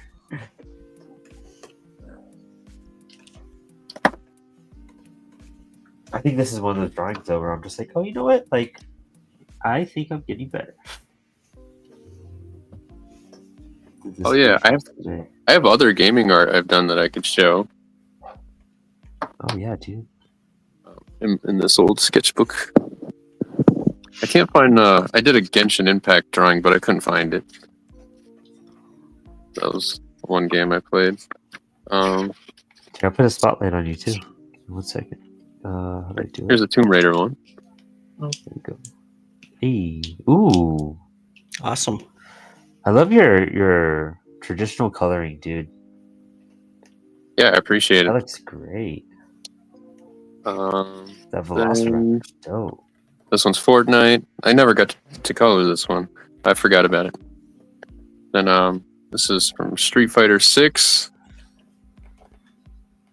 Amazing. I used a toothbrush to do all that. Oh wow. Okay, cool. That's sick to know. Yeah, this one's half video game, but Howl's Moving Castlevania. Nice. I love that. Love that so much. And I got this is a character from Bloody Roar. That's a cool fighter game. And then this is Regina from Dino Crisis, which really wish they'd make a movie of because I'm sick of Jurassic Park holding all the rights to dinosaurs. Dude, for real, so.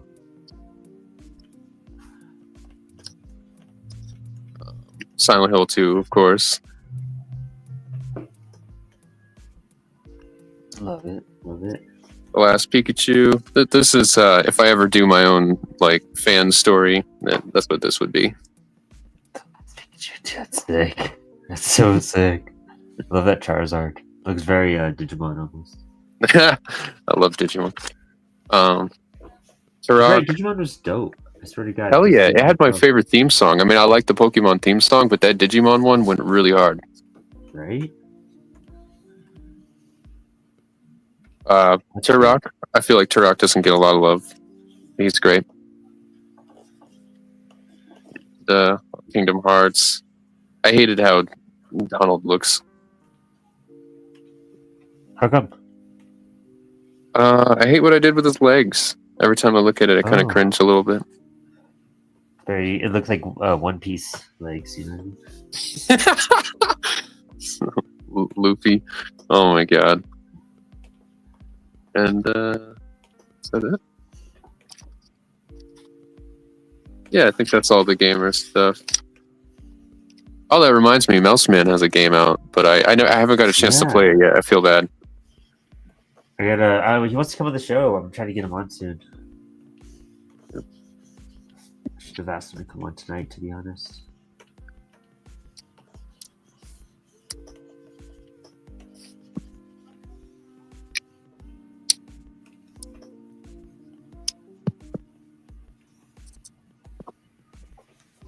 I should have done a thinner marker. I'm already upset with this.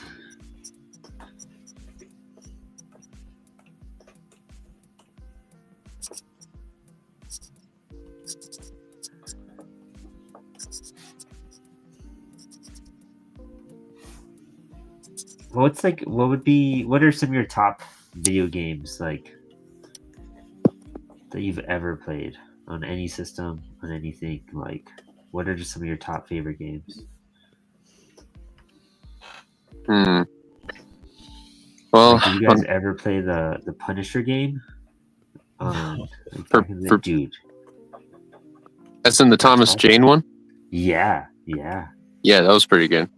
Dude, that one was amazing. Like, you could torture people. Like, that has to be hands down one of the greatest superhero games ever, dude. That's the Like, selling point. yeah, man. It was, dude. It was like very comic accurate. Like, it was so much fun. That has to be one of my tops.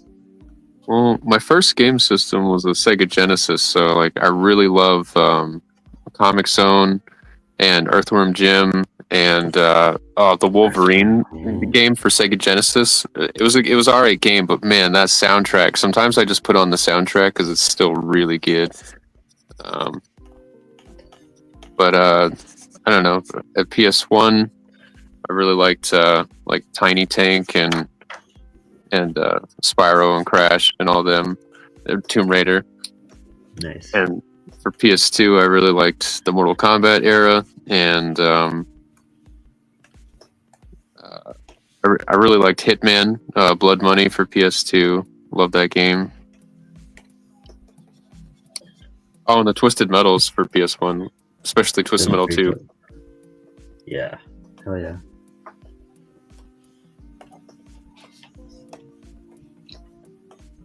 And I love wrestling games, but not to actually play them. I like to create characters and then have the computer make them fight. That's cool. Real fast, our victim said, "Oh, nice, that life on Saturn. Solid artwork. I like the saturation of color and richness of tones, man. Thank and you. also, I like Vigilante 8. I've never heard of that before. Oh yeah, Vigilante 8's just like Twisted Metal. Yeah. Oh, really? That's cool.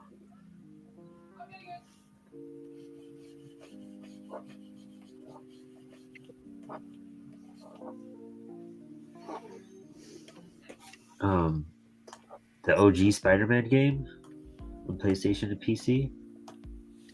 That was heck amazing. yeah.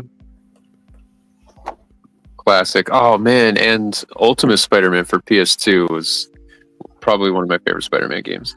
I didn't get to play that until later in life, but it was really good from what I wish I played it when I was younger.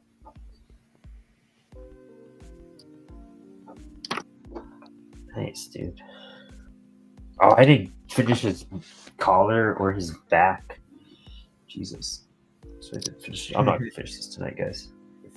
I'm actually pretty happy with how this is starting to turn out, though. Like,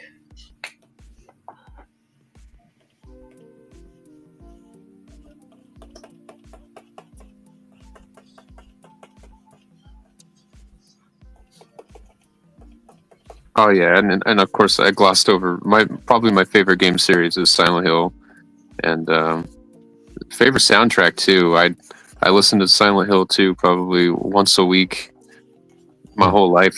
Yeah. I have it on CD. I have every soundtrack of Silent Hill on CD actually, and I listen to it on Spotify now, so I don't have to wear out the CDs.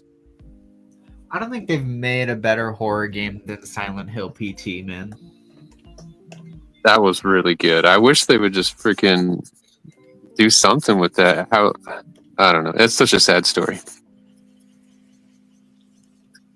I know. I mean, and behind the scenes, I mean, it's so sad. Yeah. well, why? What's the whole deal with that?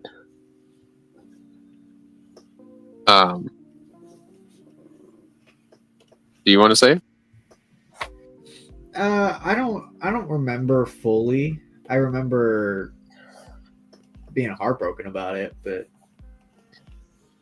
Yeah, I mean, I don't think it's too complicated. It's just the Silent Hill team, they got back the original writer for Silent Hill, and they made this thing called PT, and they released it, and just everyone was playing it, and when the first person beat that, they announced it was a Silent Hill game with Norman Reedus, which was super awesome. Oh, And was Del Toro behind that one?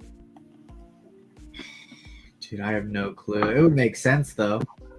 Yeah, and then behind the scenes, like just when everyone was super hype about it, everybody was talking about that freaking game. We were all really pumped.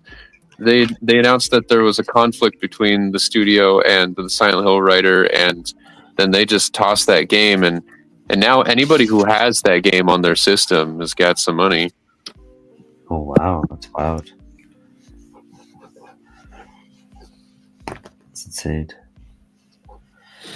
It's just what freaking sucks about it is that it's not uncommon for the creator of huge franchises to just get kicked out, and they're probably taken from them.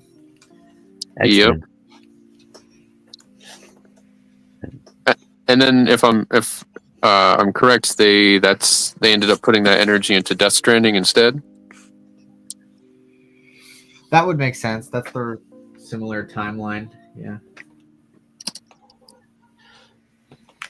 But PT just became like, it just had such a cult following after. You'd think that, they just if they want to make a lot of money, make that freaking game now.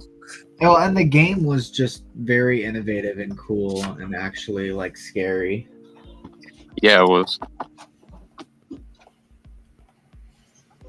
Yeah, and the game was super cool because you walk down a hallway in an apartment, and by the time you get to the other side of the apartment, you end up at the beginning of the apartment, and you do this again and again and again, and there's certain subtle changes will happen to the apartment every single time, and you're kind of like, trying to figure out what the heck you're how do I explain it? You're figuring out what this story is, and more clues are revealed to you every time you walk through the apartment. It was super cool. That's cool. That's super rad. I like stuff like that.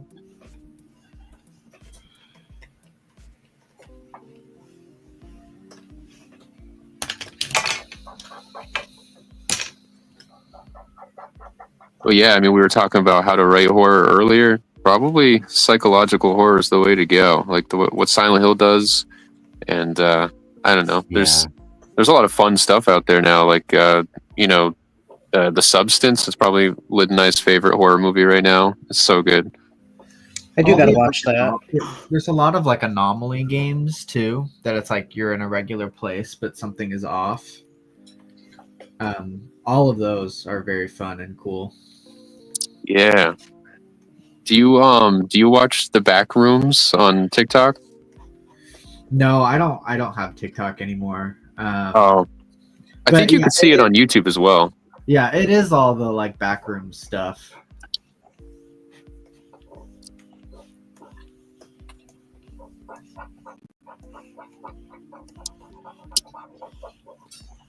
It's dope. Super dope. Real fast. Yes, Brandon. I was just typing. That piece is nice, readable. I love the lightweight. Ooh, thank you. I've definitely been addicted to two things: art and video games. That's the way to go. Keeps us out of trouble. Different kind of trouble. Go until they start competing with each other. Yeah. I wish I played more video games. Honestly, I wish I just had that like bandwidth and like. Have you tried Marvel Rivals? Oh I yeah. have. It's fun. It's hard for me to sit down and not feel guilty when I play video games. Yeah. I do like them though. I love video games. It's just I need to do them on like a. I stress myself out when like. I just know I have a lot of stuff to do, and that's a horrible excuse and mental thing I need to work through. To be honest, it's nobody's fault but mine.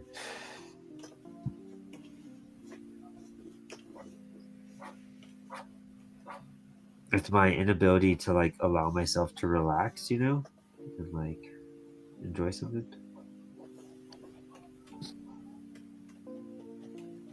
But yeah, I think Marvel Rivals is super fun if you ever get a chance to play that.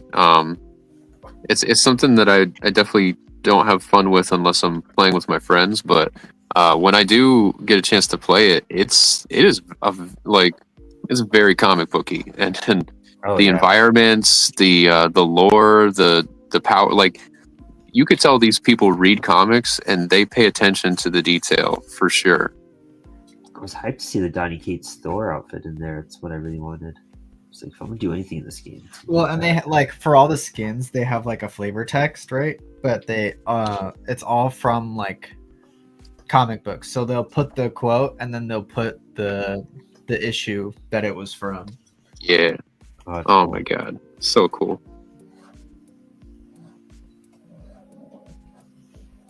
Our victim. Yeah, I heard that Rivals is a sweet game. Yeah, I mean the little bit I've done, so much fun. Alex Bats is like all into that. So is Jacob. here at I'm work. always playing it too. It's a Yeah. daily game now. Love that. I guess like there was a Marvel character that slipped under my radar for a while, and as soon as Marvel Rivals came out, like Jeffrey the Land Shark just blew Oh, up, yeah. and I had never heard of that until that game. I've done some art of Jeff, and That's like amazing. even people who don't know the character or don't read the comics or whatever, they're just like, it's a puppy shark, and they go nuts for like the merch and stuff. It's crazy. Oh, I get that now. That's hilarious. He's adorable. He's a strong character in the game too.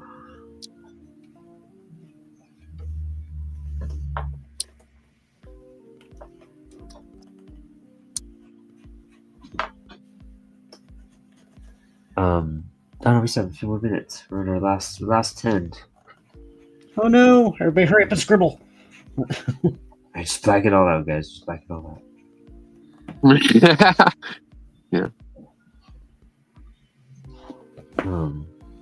Bob Ross always made it look so easy getting a whole painting done in like half an hour. Dude, for reals.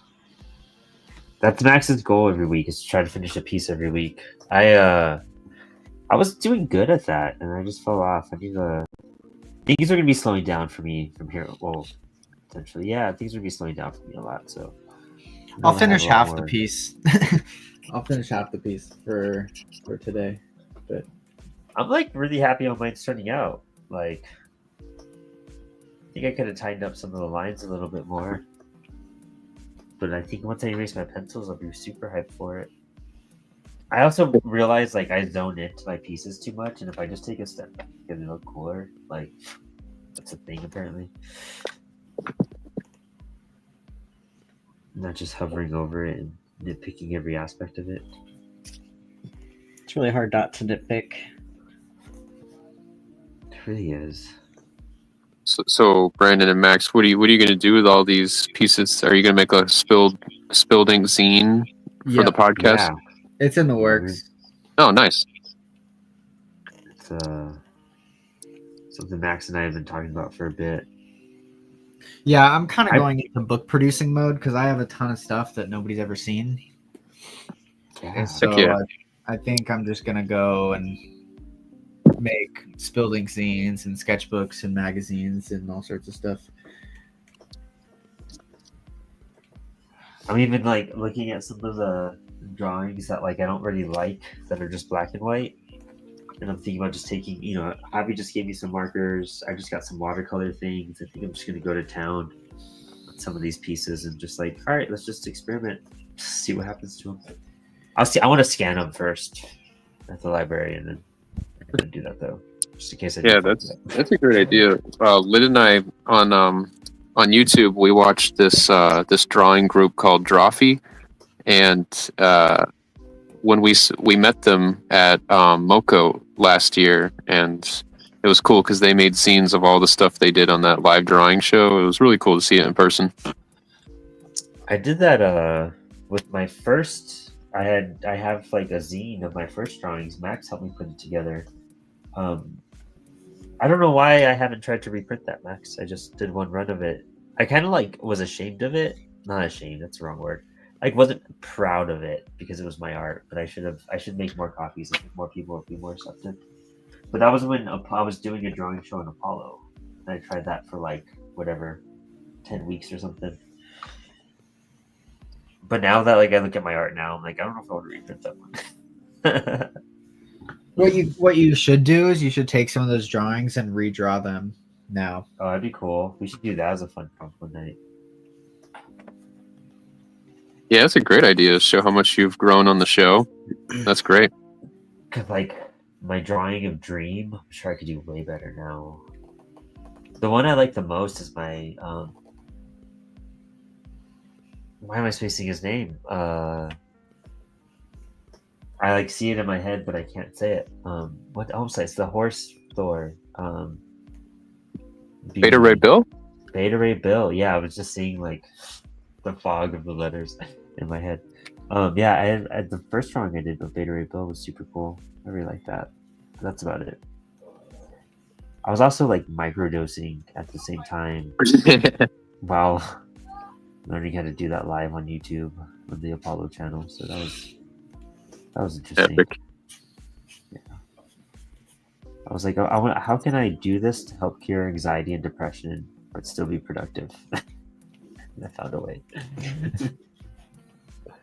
And with that final thought. Oh wait, Art Victim says, I would overplay Apex Legends if I had my Xbox. I heard that Rivals is a sweet game. Yeah, no, straight up. Apex was fun when I tried it out. But it's gonna go down the line. Grim Goblin, why don't you show us off what you've been working on? And then oh dude, it's so sick. Oh damn. That's great. Little duty doodle, mostly done.